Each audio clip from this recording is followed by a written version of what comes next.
வணக்கம் நண்பர்களே, நாம் இன்னைக்கு என்ன பார்க்க போனால் இயக்குனர் ஆதித்யா தர் இயக்கத்தில் ரன்வீர் நடித்தில் உள்ள துரேந்தர் 2 இந்த படத்தோட விமர்சனம் தான் பார்க்க போகிறோம். ஆல்ரெடி துரேந்தர் 1 பார்த்தவங்களுக்கு தான் துரேந்தர் 2 எப்படி இருக்குது அப்படின்னு சொல்லிட்டு புரியும். இந்த படத்தோட கதை என்னென்னா, முதல்ல ஸ்டார்டிங்கில் ஃபஸ்ட்டு பார்ட் 1 எப்படி கொடுத்துருந்தாங்க, எப்படின்னா நம்ம ஹீரோ உள்ளே ஸ்பையாக அங்கே உள்ள எல்லாத்தையுமே மக்களை பாதுகாத்து மற்ற அங்கே உள்ள பெரிய பெரிய அதிகாரிங்க எப்படிலாம் என்னெல்லாம் என்ன பண்ணுறாங்க, இந்தியாவுக்கு எதிராக அவங்க எப்படிலாம் சூழ்ச்சி பண்ணுறாங்க, அவங்க எல்லாத்தையுமே தடுத்து அவங்கள கொள்கிற வேலையை வச்சுருந்தாரு. அப்போ ஹீரோ ஃபஸ்ட்டில் பொறுமையாகவும் ரொம்ப அமைதியாகவும் ரொம்ப விசுவாசமாக வேலை பார்க்குற மாதிரி இருந்தார். அதுக்கடுத்து கடைசியில் அவங்க தலைவரை வேலை கொள்கிற சீனு இந்த மாதிரி முடிச்சிருந்தாங்க. அதே தொடர்ந்து பார்ட் 2ல் எப்படின்னா துரேந்தர் ரெவெஞ்சர் அப்படின்னு சொல்லிட்டு இதில் என்னென்னா இவர் எதனால் இந்த மாதிரி உள்ளே வந்தார், இவர் பேக்ரவுண்டில் ஒரு குடும்பம் எப்படி இருந்தது அப்படின்னு சொல்லியிருக்கிறாங்க. பேக்ரவுண்டு என்னென்னா இவர் ஒரு மிலிட்ரி மேனாக இருப்பார். மிலிட்ரி மேனாக ட்ரைனிங் எடுத்து இந்த மாதிரி கிட்டத்தட்ட இவர் வேலைக்கு போகிறப்போ பெரிய பெரிய அங்கே உள்ள அதிகாரிலாம் இருப்பாங்கள்ல, அவங்க என்ன பண்ணுவாங்கன்னா இவரோட அப்பாவை தூக்கு போட்டு கொண்டுட்டு அவங்க அக்கா தங்கச்சி எல்லாத்தையும் ரேவ் பண்ணிவிட்டு அவங்கள கொடுமைப்படுத்தி இந்த மாதிரி பண்ணியிருப்பாங்க. இதை எப்படின்னா நம்ம ஹீரோவுக்கு தெரிஞ்சு அவர் அவங்கள போய் பழி வாங்கி எல்லாத்தையுமே கொண்டு கடைசியில் இவருக்கு தூக்கு தண்டனை அப்படின்னு சொல்லிடுறாங்க. இப்படி தூக்கு தண்டனை இருக்கையில் இவர் கடைசியில் அவர் ஒரு காரில் எல்லாருமே போலீஸ்லாம் கூட்டு போய்கிட்டு இருப்பாங்க. அப்போது ஒரு 4-5 கும்பலில் ரவுடிகள்லாம் வருவாங்க.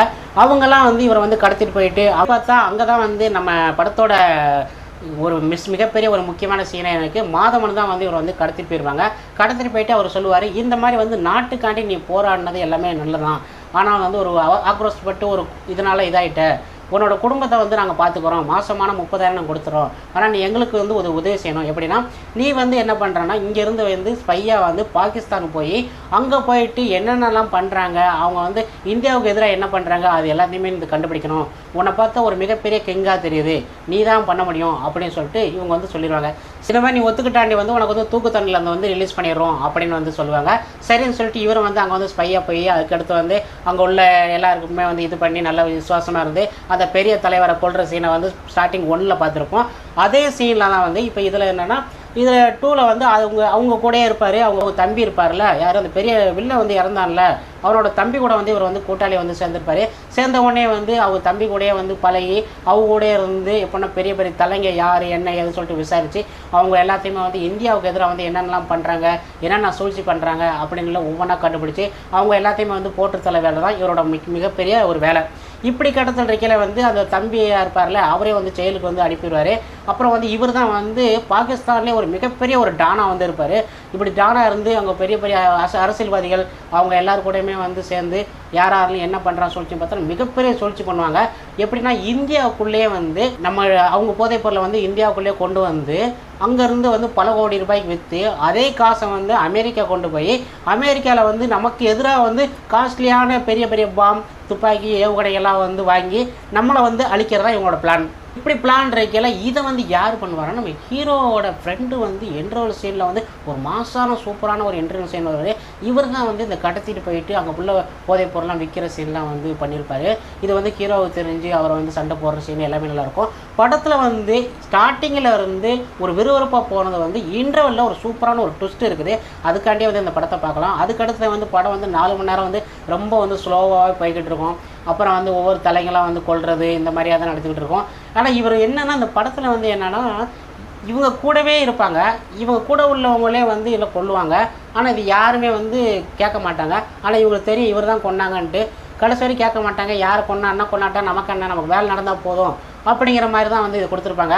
மக்கள் எல்லாமே ஆடு மாடு மாதிரி தான் அவங்கள எல்லாத்தையும் கொள்ளலாம், எல்லாத்தையும் என்ன பண்ணலாம், என்ன பண்ணுறாங்கன்னே தெரியாது, அந்தளவுக்கு அட்டூழியம் பண்ணிக்கிட்டு இருப்பாங்க. ஹீரோவும் அதே மாதிரி தான் பெரிய பெரிய வில்லன்களை அசால்ட்டாக டப்பு டப்புன்னு போவார், அடுத்து கொள்ளுவார், செய்வார், வருவார். இவரை கேட்கறதுக்கு யாருமே இருக்க மாட்டாங்க. இப்படியே கட்டத்தில் நடந்துக்கிட்டு இருக்கையில் ஒரு நாள் கண்டுபிடிச்சிருவாங்க.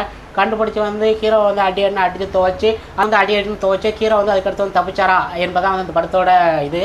இந்த படத்தில் மெயினாக என்னென்னா மோடியை உள்ளே வச்சுருப்பாங்க. பிரதமர் மோடி இருப்பார்ல, எப்படின்னா இந்த 500 நோட்டு 1000 நோட்லாம் செல்லாமல் இருந்துச்சுல, அப்படி கட்டத்தில் செய்தியை காமிச்சிருப்பாங்க. இவங்க இந்தியாவில் 500 1000 60,000 கோடி 70,000 கோடி ஆட்டை போட்டு அதை அவங்க வச்சுருப்பாங்க. அதை இவர் அறிவித்த உடனேயுமே அத்தனை பணமே இதாகிற சீனு எல்லாமே வந்து சூப்பராக இருக்கும். என்னடா இது 1000 2000 வந்து செல்லாத காரணமே இதனால தானா அப்படிங்கிற அளவுக்கு வந்து நம்ம யோசிக்க தோணும். அந்தளவுக்கு சூப்பராக கொடுத்துருப்பாங்க. அங்கே இப்போ நான் மாதவன் வந்து அடிக்கடி கால் பண்ணுறது, அவர் கால் பண்ணிட்டு என்ற சீனு என்ன நடக்குது, அதுக்கடுத்து வந்து ஒரு பெரிய அதிகாரி வந்து 45 வருஷமாக வந்து நம்ம ஏஜென்ட் வந்து உள்ளே இருக்கிற ஸ்பையாக இருக்கார் அப்படிங்கிறது, அது யாருங்கிறத தெரிஞ்சுக்கிறது எல்லாமே வந்து சூப்பராக கொடுத்துருப்பாங்க. வில்லன்கள் வந்து கூடவே இருப்பாங்க. கடைசி வரைக்கும் வந்து வில்லங்களை கண்டுபிடிக்க முடியாத அளவுக்கு வந்து நம்ம ஹீரோ வந்து அங்கே அந்த அளவுக்கு வந்து ஆட்சி புரிஞ்சுக்கிட்டு இருப்பார். அப்புறம் ஹீரோயினி எல்லாமே வந்து அவங்க வந்து கொடுக்கப்பட்ட கதாபாத்திரம் நல்லா நடிச்சிருப்பாங்க. படம் முழுக்க வந்து ஃபைட்டு, எல்லாத்தையும் கொல்றது, எல்லாத்தையும் துப்பாக்கி சுடுறது, அடிக்கிறது, பெரிய பெரிய தலைகள்லாம் இது பண்ணுறது, இந்தியாவுக்கு எதிராக வந்து உள்ளே வர்றவங்க யார் எப்படி வர்றாங்க அப்படின்னு கண்டுபிடிக்கிறது, அந்த சீன் தான் வந்து மெயினாக வந்து அதிகமாக கொடுத்தாங்க. ஃபஸ்ட்டு 1ஓட 2வது வந்து நல்லா தான் போயிடுச்சு. இருந்தாலும் 4 மணி நேரம் கொஞ்சம் அதிகம் தான், இன்னும் கொஞ்சம் குறைச்சிருக்கலாம்.